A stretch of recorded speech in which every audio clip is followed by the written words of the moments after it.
Сәлеметсіздер ме, құрметті әріптестер?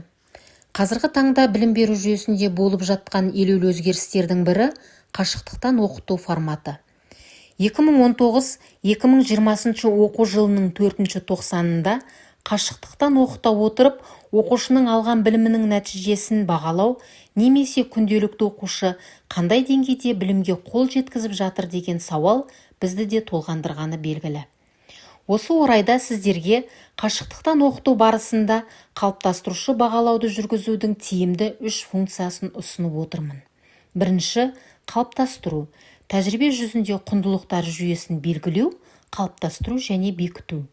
Екінші, ынталандыру, оқушының күтілетін нәтижеге қол жеткізуі, алға жылжу үшін қолайлы жағдайлардың жасалуы.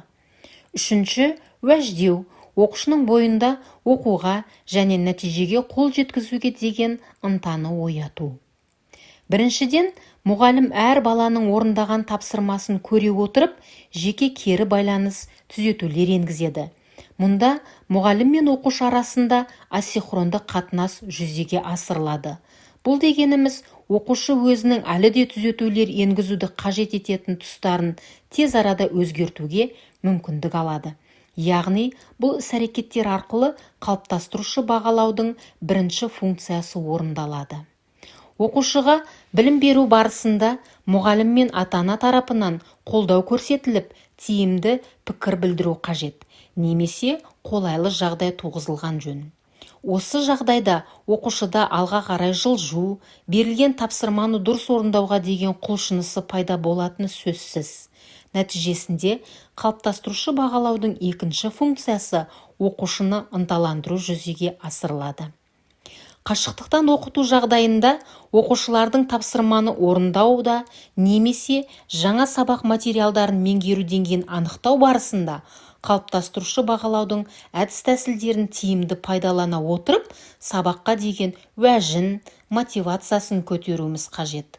Бұл қалыптастырушы бағалаудың үшінші функциясының орындалуының бір мысалы деуге болады. Осылайша бағалау ынталандырушы, қалыптастырушы және уәждемелік қызмет атқарады. Қалыптастырушы бағалау оқушылардың оқу жетістіктерінің дамуы мен өсуіне әсер ететін сабақ барысындағы негізгі үдеріс. Ол мұғалімге сынып оқушыларының білімін қадағалауға, жоспарына түзету енгізуіне, ал оқушыларға өз оқу жетістіктерін өздері бақылауына және одан әрі даму бағыттарын анықтауға мүмкіндік береді. Олай болса, қашықтықтан оқыту жүйесін жүргізу барысына өз үлесімізді қосып, оқушылардың білім сапасын көтеруге бірлесіп атсалысайық.